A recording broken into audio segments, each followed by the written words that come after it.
अगर आपने अभी तक द ब्लैंक पेज ऑफिशियल को सब्सक्राइब नहीं किया तो सब्सक्राइब ज़रूर कर लीजिएगा और बेल आइकन को प्रेस करिएगा ताकि आपको हमारा हर नया जो एपिसोड है उसका नोटिफिकेशन मिलता रहे। 2012 में बांग्लादेश की पर कैपिटा इनकम $883 थी और इंडिया की जो पर कैपिटा इनकम उस वक्त थी, आज से 10 साल पहले, वो $1444 थी। इसका मतलब है कि 10 साल पहले, जबकि अभी मोदी साहब का अजाब इंडिया के ऊपर नादिल नहीं हुआ था, इंडिया बांग्लादेश से 40% ज़्यादा पर कैपिटा इनकम रखता था। इंडियंस जो थे ये बांग्लादेशियों से 40% ज़्यादा अमीर थे। लेकिन इस वक्त IMF, world bank, Asian development bank, सबकी फिगर्स के अनुसार बांग्लादेश की पर कैपिटा इनकम इंडिया को ओवरटेक कर गई है, उससे ज़्यादा है।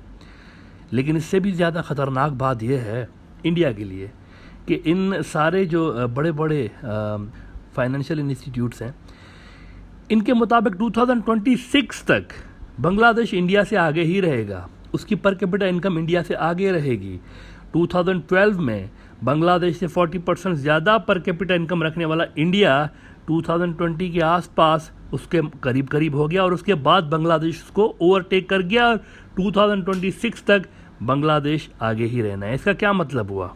ये सारी जो फिगर्स आलमी इदारों की जानिब से आई हैं, इसका क्या मतलब आपको नज़र आ रहा है? देखें, इसका मतलब ये है कि इस बीच ये जो 10 साल हैं, ख़ास तौर पर 2014 के बाद, कुछ तो ऐसा हुआ है जिससे बांग्लादेश के अंदर वेल्थ क्रिएशन ज़्यादा हो रही है और इंडिया के अंदर वेल्थ क्रिएशन कम हो रही है। मैं अंबानी साहब और अडानी साहब जैसे अरब खरबपति मोदी साहब के गुजराती जो बिजनेसमैन दोस्त हैं उनकी बात नहीं कर रहा हूँ, जिनकी दौलत तब भी बढ़ी थी 2020 में जब इंडियन GDP माइनस में चली गई थी। मैं बात कर रहा हूँ इंडिया एज ए स्टेट की, एक आम इंडियन की बात कर रहा हूँ।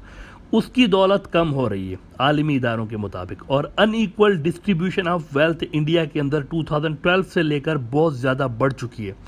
यानी कुछ ऐसी इकोनॉमिक पॉलिसीज़ इस बीच बनाई गई हैं जिससे इंडिया का आम आदमी गरीब से गरीब तर होता जा रहा है, लेकिन वहाँ का सेठ दिन ब दिन दौलतमंद होता जा रहा है और उसकी दौलत बेइंतहा बढ़ रही है। और ये सिलसिला 2026 तक ऐसे ही चलेगा कम अज़ कम, अगर इसको रोका ना गया। हुआ दरअसल ये है कि मोदी साहब को ऊपर लाने में, अब मैं आपको इसका पॉलिटिकल एंगल बताता हूँ कि ये हुआ क्या इंडिया के साथ। मोदी साहब को ऊपर लाने में इंडिया के एक ख़ास कारोबारी तबके का मेन रोल रहा है, वो इसके पीछे रहे मोदी साहब के।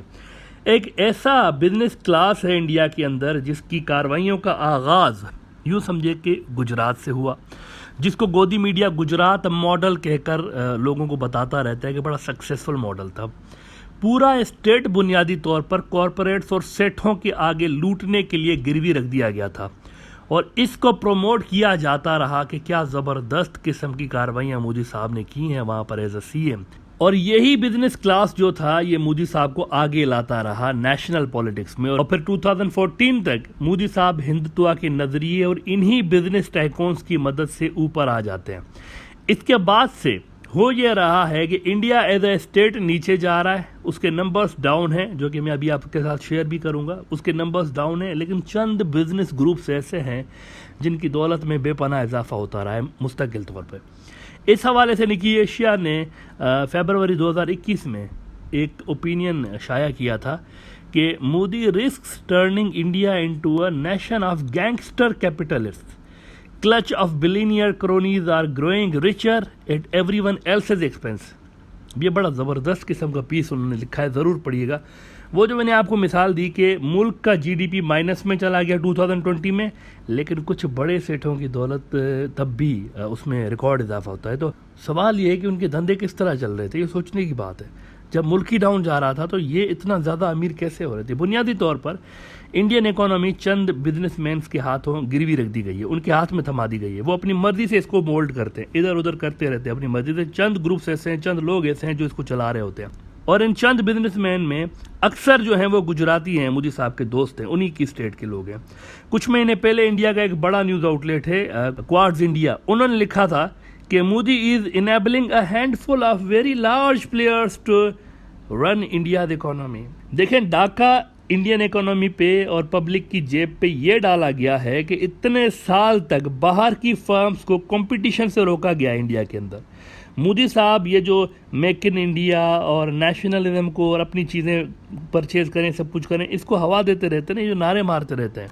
इसके पीछे कार्रवाई ये है असल में कि गैर मुल्की जो कंपनीज हैं उनको मार्केट से आउट करके उनका शेयर जो लोकल सेट है उनको देने के लिए ये सब कुछ हो रहा होता है। भले ही वो इंडिया को टैक्स ज़्यादा दे रही हो कंपनियां, भले ही वो जॉब क्रिएशन ज़्यादा कर रही हो, भले ही वेल्थ क्रिएशन में इजाफा हो रहा हो इंडिया को, लेकिन नेशनलिज्म के नाम पे इनको साइड करके इलीगल मीन्स से इन चंद लोकल फर्म्स को, लोकल बिजनेसमैन को नवाजा गया है। जिस वजह से हुआ यह है कि जहां 100 रुपए की वेल्थ इंडिया के अंदर क्रिएट होनी चाहिए थी, वहां पर 50 रुपए की वेल्थ क्रिएट हो रही होती है। एज अ रिजल्ट बांग्लादेश आपको ऊपर आता हुआ नजर आता है, इंडिया डाउन होता हुआ नजर आता है। और इसका मिसाल आप पर कैपिटा इनकम में देख सकते हैं कि 10 साल पहले 40% ज़्यादा इंडिया पर कैपिटा इनकम रखता था और आज बांग्लादेश इसको ओवरटेक करके गया है। कैशलेस इकोनॉमी, नोट बैन और फॉर्मलाइजेशन के नाम पे स्मॉल और मीडियम फर्म्स का जो भरकस निकाला गया है, जो नुकसान किया गया है, उसकी मिसाल तारीख में इंडिया के में नहीं मिलती। देखें, ज़्यादातर जो छोटी और मीडियम फर्म्स होती हैं ना, ये कैश में डील कर रही होती हैं। इनका शेयर भी बड़े ग्रुप्स के हवाले किया गया इस सारे अरसे के दौरान, और इस गुनाह को ये कहकर पब्लिक में बेचा गया कि देखें आतंकवादी जो है ना वो नोट इस्तेमाल करते हैं और कार्रवाइयाँ करते हैं फंडिंग के लिए, ये सब हो चुका है, और ब्लैक मनी को पकड़ने के लिए हम नोट बैन कर रहे हैं। 99% से भी ज़्यादा, 99.3 है या 5 है, इससे भी ज़्यादा 99% से भी ज़्यादा पुराने नोट रिप्लेस होकर इंडिया के सिस्टम में आ गए। इसका क्या मतलब है? इसका मतलब है कि ये सारी की सारी जो एक्सरसाइज थी ना ब्लैक मनी पकड़ने के लिए की गई, ना आतंकी फंडिंग को रोकने के लिए की गई। इस चीज़ का मकसद सिर्फ ये था कि कैश बेस्ड जो स्मॉल एंड मीडियम ऑर्गेनाइजेशन है उसको तबाह किया जाए और बड़े बिजनेसेस को फ़ायदा दिया जाए, मार्केट शेयर उनका बढ़ाया जाए। जो दरमियाने लेवल की बिजनेसेस इनका शेयर ले रही थी, लोकल बिजनेसेस, उनको नुकसान पहुंचा के बड़े सेठों को फ़ायदा पहुंचाया जाए। ये था असल में इसके पीछे रीज़न। ये सारा लॉलीपॉप आवाम को कश्मीरी आतंकी और पाकिस्तान के नाम पे दिया गया, और दुख की बात यह है कि बहुत सारों ने इसको खुशी से कबूल भी कर लिया। बांग्लादेश की जीडीपी का 25% हिस्सा स्मॉल एंड मीडियम ऑर्गेनाइजेशंस पर मुश्तमिल है, जिससे वेल्थ की डिस्ट्रीब्यूशन इंडिया से वैसे बेहतर अंदाज में हो रही है, which is resulting in Bangladesh higher per capita income as compare to India. लेकिन इंडिया में हर वो काम किया जा रहा है 2014 से लेके जिससे स्मॉल एंड मीडियम ऑर्गेनाइजेशंस तबाह हों और बड़े सेठों को फ़ायदा हो। बांग्लादेश की जीडीपी में देखें 25% हिस्सा है ना स्मॉल एंड मीडियम ऑर्गेनाइजेशन का, इंडिया की जीडीपी में उससे ज़्यादा हिस्सा है इस सेक्टर का, वो 30% है। इंडिया में जो स्मॉल एंड मीडियम ऑर्गेनाइजेशंस हैं वो इनकी जीडीपी का 30% है। इस 30% पे बड़े बिजनेसेस का उनकी नज़र है, वो इस शेयर को कैप्चर करना चाहते हैं। और उसमें ये जो छोटी और दरमियानी लेवल की कंपनी है, अक्सर इसमें आपको डेली वेजर्स, मिडिल क्लास वाले बेचारे जो हैं वो 2 वक्त की रोटी कमाने के लिए वहाँ पे काम करते हुए आपको नज़र आते हैं। यहाँ पे नज़र बड़े कैपिटलिस्ट की है और हर वो काम किया जा रहा है इंडिया के अंदर जिससे ये सेक्टर डाउन हो और इनका शेयर चला जाए उस तरफ, बड़ी बिजनेसेस की तरफ। चंद दिनों पहले जो इतना बड़ा एक किसान आंदोलन शुरू हुआ इंडिया के अंदर, उसमें भी आपको यही चीज़ नज़र आ रही थी। बुनियादी तौर पर इंडिया का जो फार्मिंग सेक्टर है, जिसमें इंडिया की अक्सर जो आबादी है इससे रिलेटेड है, जो अक्सर जो गरीब और मुतवसत तबके के दरमियानी लेवल के उनके जो लोग हैं वो इस सेक्टर से जुड़े हुए हैं, फार्मिंग से।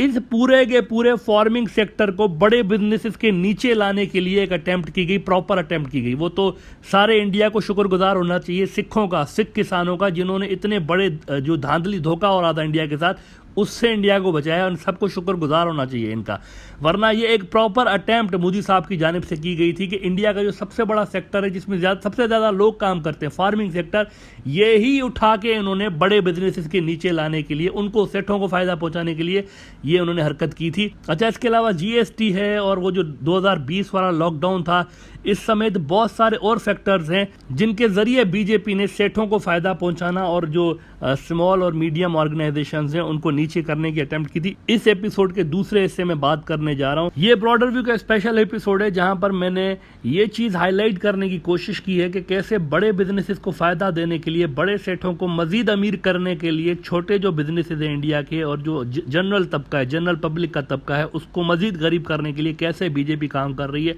ये चीज़ हाईलाइट करने के लिए ये मैंने स्पेशल एपिसोड किया है। इसका अगला पार्ट कुछ देर में मैं अपलोड करने जा रहा हूँ। आई होप आपको वो भी पसंद आएगा।